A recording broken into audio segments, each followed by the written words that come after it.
आज है 5 जुलाई 2021 मंडे का डे है। अगर आपने मेरा चैनल सब्सक्राइब नहीं किया है तो स्टॉक मार्केट की जेन्युइन इंफॉर्मेशन पाने के लिए मेरे चैनल को सब्सक्राइब कीजिए। HFCL लिमिटेड के बारे में बात करेंगे। इस स्टॉक में आज 20% की तेजी रही। इस स्टॉक का जो प्रीवियस क्लोजिंग है वो 72.60 का है और आज इस स्टॉक का क्लोजिंग 87 रुपीज़ 10 पैसे पर हुआ है। तो इस स्टॉक में प्रीवियस क्लोजिंग के कंपेयर में आज 20% की तेजी रही।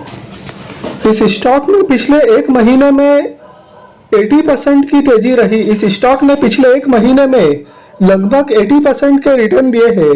तो इसके पीछे जो रीजन है वो ये है कि मार्केट को जो एक्सपर्ट्स है उनका ये कहना है कि देश के सभी गांवों को इंटरनेट के दायरे में लाने की केंद्र सरकार की योजना से इस स्टॉक में तेजी आई है।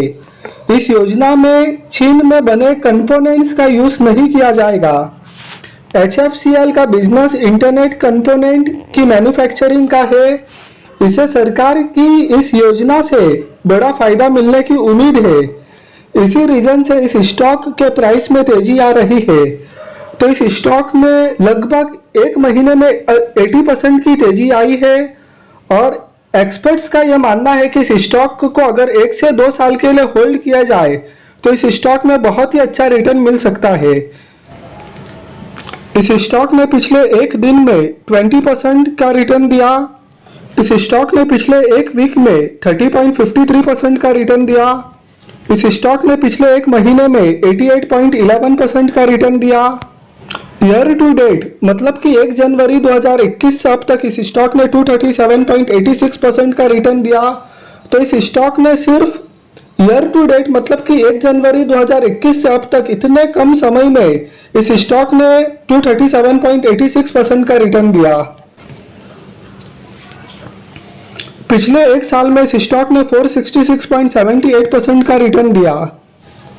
पिछले 3 साल में इस स्टॉक ने 201.04% का रिटर्न दिया और पिछले 10 साल में इस स्टॉक ने 411.76% का रिटर्न दिया।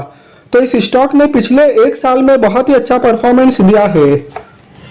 इस स्टॉक के फाइनेंशियल ईयर 2021 के Q4 के नतीजे कैसे आए थे वो देखेंगे। मार्च 2020 का कंपैरिजन मार्च 2021 से होगा और पिछले क्वार्टर दिसंबर 2020 से भी कंपेयर करके देखेंगे। नेट सेल्स मार्च 2020 में 663.19 करोड़ और मार्च 2021 में 1391.40 crore. Year on year basis पर नेट सेल्स में बहुत ही अच्छी जंप। और पिछले क्वार्टर की बात करें दिसंबर 2020 की तो नेट सेल्स था 1277.48 करोड़। तो नेट सेल्स में ईयर ऑन ईयर बेसिस और क्वार्टर ऑन क्वार्टर बेसिस दोनों में बहुत ही अच्छी जंप है। ऑपरेटिंग प्रॉफिट में मार्च 2020 में 71.35 करोड़, मार्च 2021 में 181.30 crore. Year on year basis पे बहुत बड़ी जंप। और पिछले क्वार्टर की बात करें दिसंबर 2020 की तो ऑपरेटिंग प्रॉफिट था 172.90 करोड़। तो ऑपरेटिंग प्रॉफिट में ईयर ऑन ईयर बेसिस पर तो बहुत बड़ी जंप है, जबकि क्वार्टर ऑन क्वार्टर बेसिस पर भी जंप है। और कंसोलिडेटेड नेट प्रॉफिट मार्च 2020 में 5.58 करोड़ और मार्च 2021 में 84.67 crore. Year on year basis पर तो नेट प्रॉफिट में बहुत बड़ी जंप है। और पिछले क्वार्टर की बात करें दिसंबर 2020 की तो नेट प्रॉफिट था 82.24 करोड़। तो नेट प्रॉफिट में ईयर ऑन ईयर बेसिस पर तो बहुत बड़ी जंप है, जबकि क्वार्टर ऑन क्वार्टर बेसिस पर भी मामूली जंप है। तो कंपनी ने फाइनेंशियल ईयर 2021 के Q4 के नतीजे काफी शानदार पोस्ट किए थे, जिसमें ईयर ऑन ईयर बेसिस पर नेट प्रॉफिट में बहुत ही अच्छी जंप है।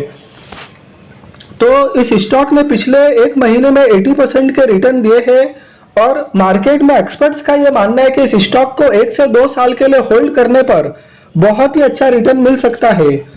और केंद्र सरकार की जो योजना है उस योजना से इस स्टॉक को बहुत ही अच्छा फायदा होने की उम्मीद है। तो पोजीशन बनाने से पहले आप अपना एनालिसिस कीजिए, रिसर्च कीजिए, अपने फाइनेंशियल एडवाइजर्स की सलाह लीजिए और तब भी आप इसमें निवेश कीजिए। वीडियो आपको पसंद आया तो लाइक कीजिए, चैनल को सब्सक्राइब कीजिए। Thank you.